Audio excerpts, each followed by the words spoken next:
Então, boa noite a todos.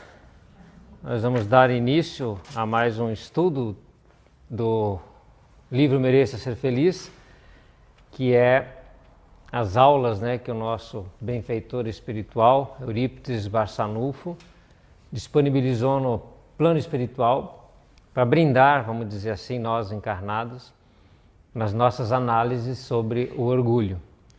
E nós adentramos na semana passada num estudo mais profundo das questões que envolvem esse defeito, vamos dizer assim, das nossas personalidades. Já estudamos bastante e é importante que a gente não esqueça do quanto é importante nós entendermos esse mecanismo que nós desenvolvemos ao longo dos séculos, dos milênios, como uma defesa dentro da nossa estima. Nada errado, pois é natural que o espírito, que o homem, que o ser humano tenha essa valorização de si mesmo dentro daquilo que nós enxergamos como natural. O que passa a ser distorcido é o exagero com que nós fazemos essa análise, nos colocando numa situação em que na verdade não estamos. Isso acaba também acontecendo em decorrência da confusão, e aí isso é muito importante que a gente sempre lembre e não esqueça, que nós fazemos com relação a quem de fato somos, em essência, o nosso espírito e eu verdadeiro, e de quem estamos nesta atual encarnação.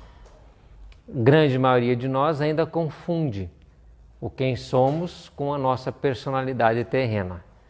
Então eu imagino ou imaginaria que eu sou o Evandro, que eu sou essa personalidade que hoje, essa persona, me serve no atual estado de coisas, no cenário do mundo. Quando eu tenho que entender que o meu espírito, ele é dissociado, de certa forma, dessa minha personalidade terrena. Mesmo porque já fomos outras personalidades em outras existências e passaremos a envergar outros títulos e personalidades no futuro das próximas reencarnações.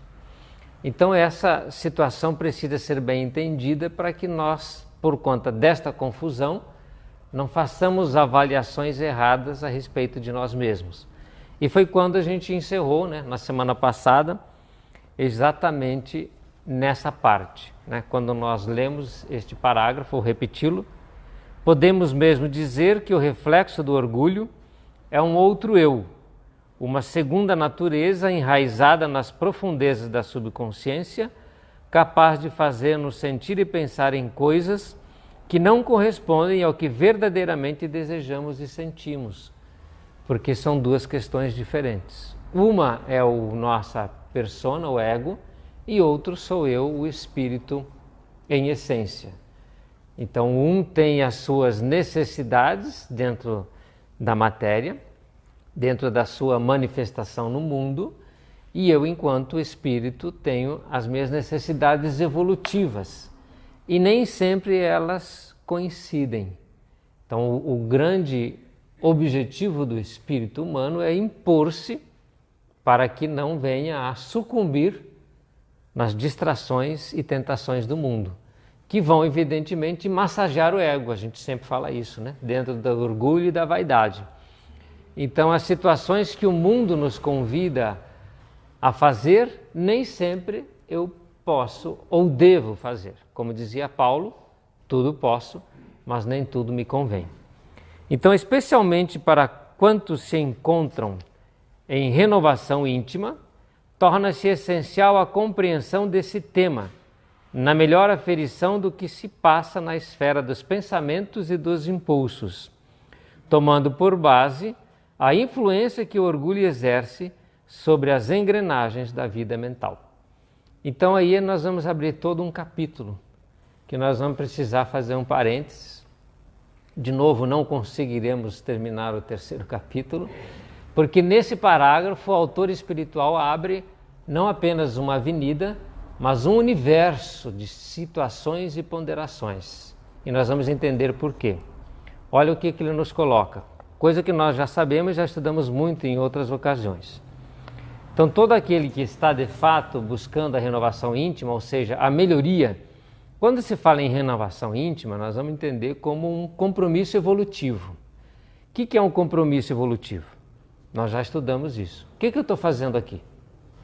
Nós temos que perguntar, o que é que eu estou fazendo aqui? Onde eu me encontro hoje, nascido na família que nasci, vivendo na cidade em que vivo, me relacionando com familiares que comungam comigo a existência, o meu círculo de amizades, o meu círculo profissional, eu, independentemente da idade que eu tenha, se eu sou mais novo nesta fase encarnatória ou menos novo, o que é que eu estou fazendo aqui? Então, eu tenho um compromisso evolutivo, existe um propósito, e ele não é o acaso. Isso não foi um jogo de dados, onde se tirou na sorte quem é que nasce aonde, não é isso? Então, nós temos um propósito evolutivo. Então, o espírito, independentemente da sua idade, ele precisa olhar para o cenário do mundo, para a sua vida e entender o que é que a vida está te colocando. O que ela está te trazendo? O que a vida está te trazendo hoje, nesses dias? O que a vida está exigindo de você? Porque normalmente o que ela te coloca junto das tuas questões é aquilo que você precisa atender. E o que nós fazemos, já estudamos isso, na grande maioria das vezes, por conta do nosso orgulho, dessa nossa distorção da análise, a gente foge do problema. Não é assim? A vida te coloca algumas questões, você recua, principalmente se são questões difíceis, pode ser uma questão relacionada à família, uma relação familiar com o irmão, uma relação familiar com pais ou com filhos, uma relação consigo mesmo, onde você não está satisfeito ou não está satisfeita com a tua vida. Você está insatisfeito. E aí a tendência é você recuar e olhar a vida como injusta, porque pensa você que a vida não poderia estar te colocando essas coisas, que você não merece estar passando por isso, que é uma dificuldade, um problema, uma doença, uma pandemia, um isolamento social, que são situações que estão te constrangendo a mudar o seu jeito de viver e estão exigindo de você uma postura, e você não está dando conta. Você está, de certa forma, vitimizado. E aí a culpa é de quem quer que seja, menos sua. E você não aceita a imposição da vida como uma oportunidade de crescimento. É como se a vida te encantoasse, e está te encantoando mesmo, Nós estamos dentro de um isolamento, dentro de dificuldades financeiras, porque o fluxo econômico foi afetado. Então a vida te encantua, ela se sobrepõe e você está se colocando numa posição de vítima, de refém, de dificuldade. E pode estar perdendo as forças. Você pode estar perdendo o ânimo.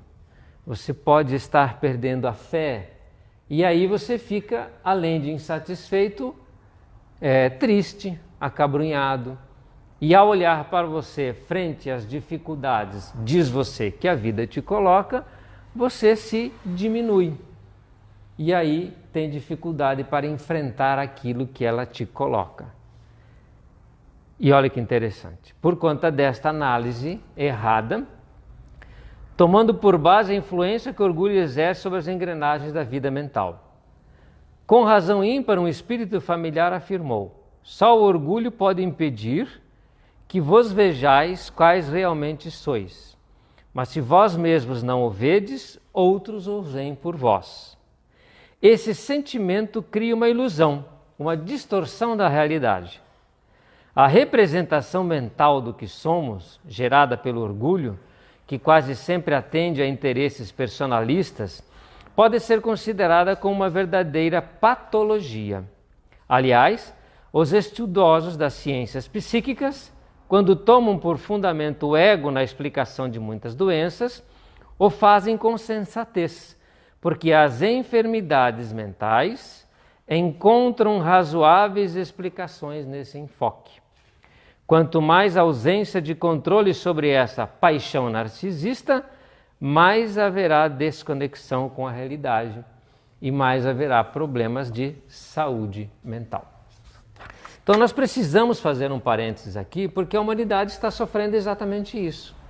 Seja com a pandemia, seja com a possibilidade de falências, de dificuldades econômicas, seja por estar inseguro com medo, em virtude do cenário que se apresenta, e em virtude dessa adensamento, vamos dizer assim, da atmosfera psíquica. Porque nós sabemos que essa nossa atmosfera, que além de ter o ar que respiramos e pode ter uma poluição, pode ter um ruído, nós temos uma atmosfera psíquica que é a reunião dos pensamentos e sentimentos que nós produzimos. Então, ao pensar e sentir, nós vibratoriamente jogamos para a atmosfera psíquica aquilo que pensamos e sentimos. Lembra um desenho animado antigamente que tinha, acho que era o Hard, né? Que ele falava assim, ó céus, ó vida. Só quem tem mais de 40 anos que vai lembrar. Para os mais novinhos, depois pode até procurar no Google, quem sabe tem ainda alguns exemplares antigos, né? Era uma hiena, né? Não sei se era o Dick Vigarista, acho que não. Lupe Hard, né? E ele era uma hiena, não é isso? E que diferentemente das hienas que riem bastante, né? Ele andava com uma nuvenzinha escura em cima da cabeça, que constantemente chovia e jogava os raios, e ele estava naquela atmosfera psíquica. Emmanuel nos diz que cada um cria um mundo em que vive. Qual mundo? O mundo mental. Nós precisamos organizar a nossa saúde mental. E para isso temos que entender este ego que muitas vezes nos escraviza. Essa personalidade chamada Maria ou chamada João, que está aí toda exigindo de você, espírito, situações que você não precisa atender em termos de ego, porque você está confuso com os teus propósitos evolutivos. E nós, enquanto humanidade, criamos sistemas e dificuldades que não precisaríamos ter construído. Tudo por conta do orgulho, da vaidade e do egoísmo. Então é importante que você assuma o controle da tua vida, mentalmente falando. E assumir o controle da vida é mais fácil do que se pensa. E aí nós vamos fazer uma nova separação quando falamos das emoções. Porque ao estudarmos toda esta série da Irmã Dufaux, nós estamos diretamente trabalhando as emoções. Só que agora nós vamos separar essa questão da emoção e vamos trabalhar só a questão da saúde mental, para não confundirmos. Então imagine que a tua emoção ou as tuas emoções é como se fosse um cavalo selvagem, indomável. Você não tem como dominar as tuas paixões e as tuas emoções porque elas são selvagens. Ela está numa fase em que você ainda não consegue controlar-se porque você não se entende, você não se conhece. Muitas ainda acham que são esse corpo e não entendem que o corpo é apenas uma veste para o espírito que é a verdadeira essência. Então nós estamos ainda tão longe do controle das emoções que nós vamos pegar esse cavalo extremamente selvagem e coloca ele dentro lá, né, da estrebaria, né, fechadinho, deixa ele lá. E vamos trabalhar a nossa mente. Controlar as emoções, quando você está em cima delas, no calor das situações, você não vai conseguir. Então, deixa as emoções um pouquinho de lado enquanto nós conversamos. O máximo que você pode pensar é que quando esse cavalo está muito danado, você usa as rédeas. Você tem as rédeas na mão. Então, mesmo não entendendo como essas emoções surgem, e mesmo não entendendo muito as insatisfações que você tem, mesmo não conhecendo a si mesmo, porque já deveria se conhecer, mesmo que irrompa essas insatisfações, essa apatia, essa insegurança, esse medo, essa avalanche de situações que brotam do teu íntimo, o medo das questões futuras, a dificuldade financeira, a saúde que pode estar periclitante, é muita coisa para você controlar. Não procure entender então. Por quê? Porque devia ter entendido lá atrás, agora vamos dizer que não dá mais tempo. Então, coloque a mente para funcionar. Diferentemente da emoção, que é um cavalo selvagem, a mente é extremamente sutil e ela te obedece, desde que você mande. Normalmente não funciona por quê? Porque você não sabe mandar em si mesmo. Você gosta de mandar nos outros. Até porque você culpa todos pelas situações pelo que você passa hoje, menos a si mesmo. Então as pessoas não assumem o controle da sua vida. E não tem essa densidade de comando, como quem diz bate na mesa e diz quem manda aqui sou eu. Então isso pode ser entendido, e Emmanuel nos ajuda muito nessas análises, dentro da nossa esfera mental, como o teu espírito soberano que se coloca de pé e vai evidentemente definir aquilo que você precisa fazer, aquilo que você precisa atender.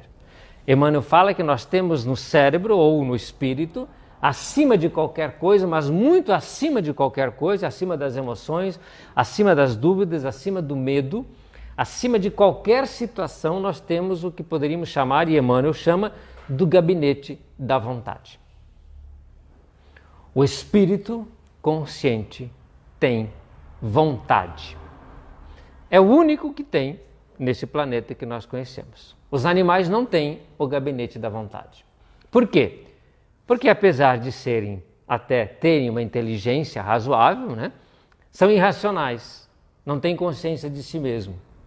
Eles não conseguem dizer não. Eles têm um instinto e seguem o instinto. Se o instinto é defender-se atacando, ele vai atacar, vai morder, por exemplo.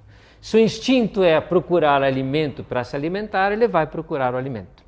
Se o instinto é obedecer às leis da procriação, ele vai procriar. Se o instinto é correr, ele vai correr. Se o instinto é esconder-se, ele vai se esconder. Então os animais, de certa forma, obedecem ao instinto. E o homem?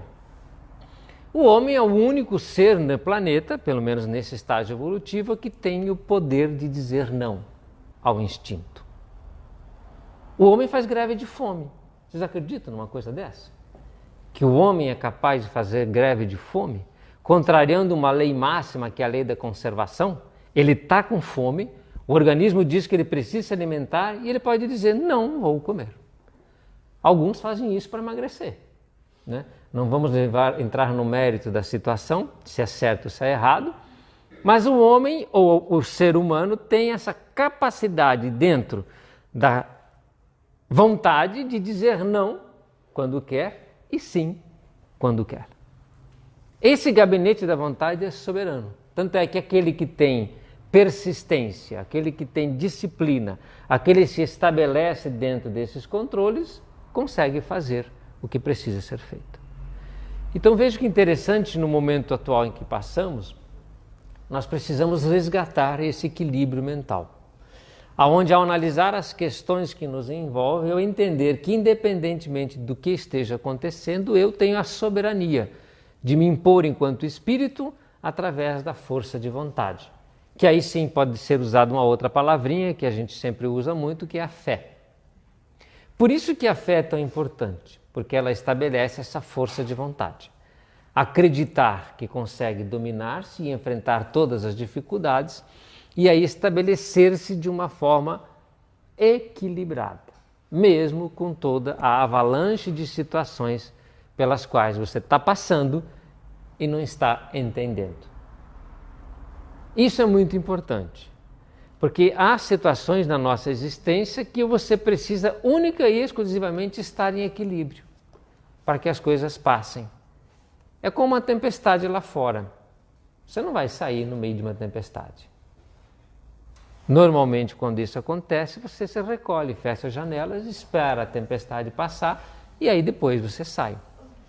Então, se hoje a sua vida se encontra em situações em que você entende que há muitas coisas acontecendo, recolha-se um pouco dentro de si mesmo.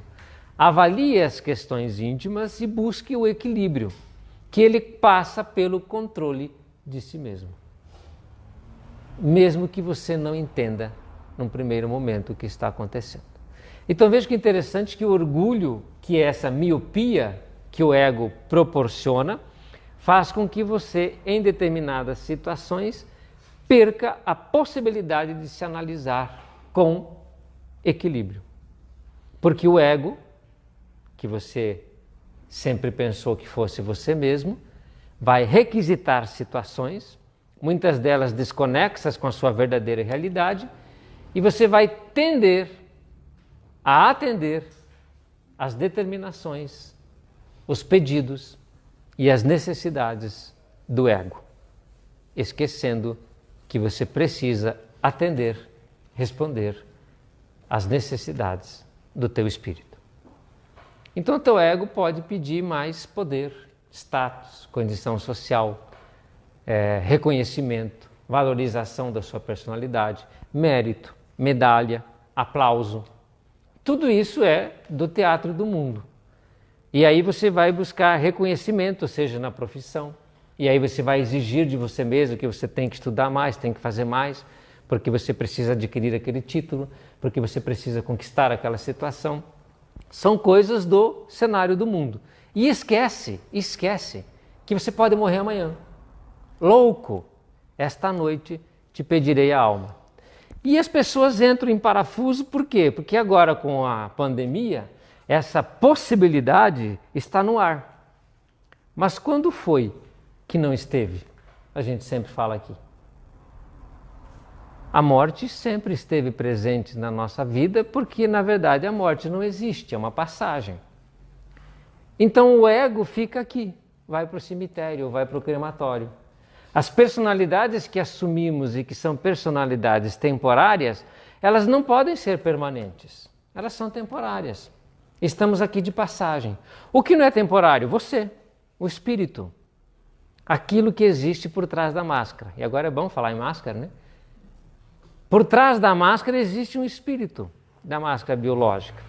Então, se o teu ego está se movimentando no mundo, está te exigindo muitas coisas, porque o ego é voraz, ainda mais se for egoísta, ainda mais se for um orgulhoso dentro de um personalismo, essa segunda personalidade que vai te consumindo, o perfeccionismo, as situações que você tem que ter razão sempre, que você não pode estar errado, que você não pode errar, que você tem que ser perfeito, tem que ser perfeita, porque você tem que fazer isso, você tem que fazer aquilo. Quem disse que você precisa fazer tudo isso? É o teu ego? Então troca uma ideia com ele, fala, opa, espera um pouquinho aí. Para que é que nós vamos correr atrás disso? Isso é bom para o meu espírito? Tem que coincidir. A evolução espiritual permanente vai acontecer se eu atender essa necessidade ou estarei perdendo o meu tempo? Porque o ego, como dissemos, morre. A personalidade da atual encarnação, como todas as outras, vai morrer. Quem não morre? Eu e você, enquanto espíritos. O nosso espírito sobrevive. Quem sou eu, então? Quem é esse espírito temporariamente encarnado num corpo masculino ou num corpo feminino? Porque eu posso ter uma polarização que não é de fato a polarização do meu corpo biológico. Eu posso ter uma polarização feminina dentro das minhas tendências reencarnatórias e posso estar temporariamente num corpo masculino. Esse conflito que a princípio pode existir entre uma personalidade reencarnatória masculina e um espírito de polarização feminina tem um propósito, porque a gente não reencarna aleatoriamente. Você não escolheu um corpo masculino ou feminino por acaso. Você é um espírito e você escolheu o atual estado de coisas através do projeto reencarnatório. Então, qual foi o propósito de eu nascer dessa forma? Qual foi o propósito de eu nascer neste lugar, nesta família, com estas relações e com estas necessidades? E essas questões que a vida te coloca, elas têm que ser desafiadoras. Porque se não forem desafiadoras, a gente não aprende. Como aprender a ser feliz? Como aprender a ser melhor? Como aprender a me tornar mais equilibrado se as lições que a vida me traz não me levam para este propósito? De repente vai me deixar na zona de conforto. Aí eu não avanço. Vou desencarnar e vou perceber que vivi uma vida inteira de ilusão, atendendo às demandas do ego e esquecendo de quem de fato sou.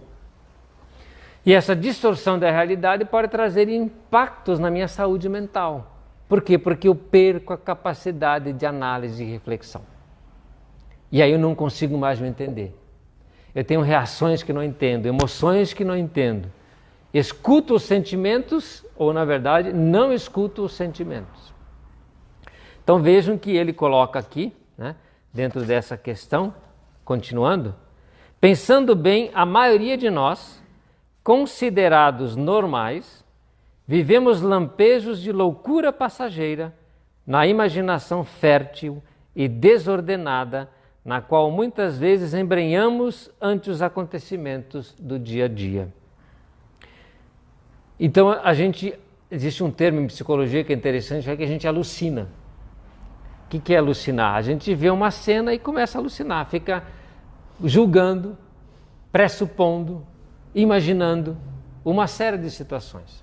É como algo que você tem que vivenciar amanhã.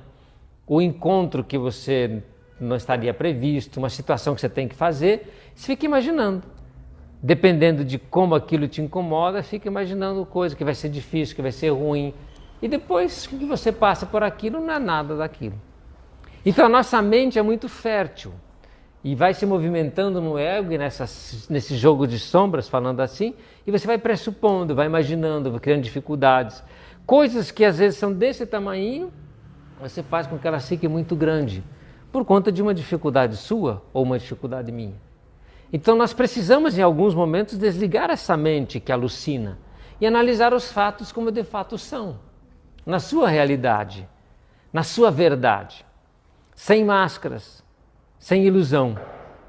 Então o espírito precisa colocar-se e analisar aquilo com bastante propriedade. Nós conversávamos algumas semanas atrás, acho que 2, sobre aquela questão cristã, né, estabelecida, que é a verdade e a felicidade do cristão.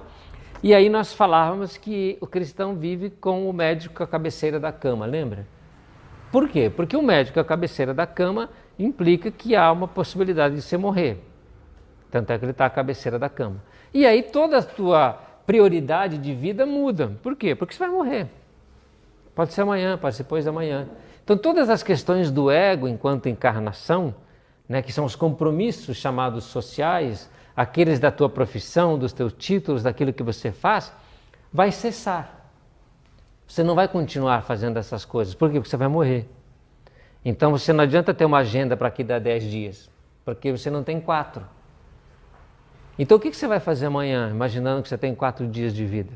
Muda tudo. Você vai perceber que tudo que você viveu são situações importantes, claro, dentro de um cenário, mas que se você não atendeu às questões essenciais do teu espírito, você vai começar a conversar com o desconhecido, com essa essência sua que vai permanecer após a tua morte. E aí é capaz de você começar a se perguntar, se você ainda não se perguntou, e aí, o que existe depois da morte? O que me aguarda na pátria espiritual? Muitos não responderam essa pergunta até hoje. Vivem como se fossem viver para sempre. E não analisaram que a carcaça biológica vai ficar aqui, com todos os títulos e honrarias, e que você vai sozinho, seja você quem seja, para o plano espiritual.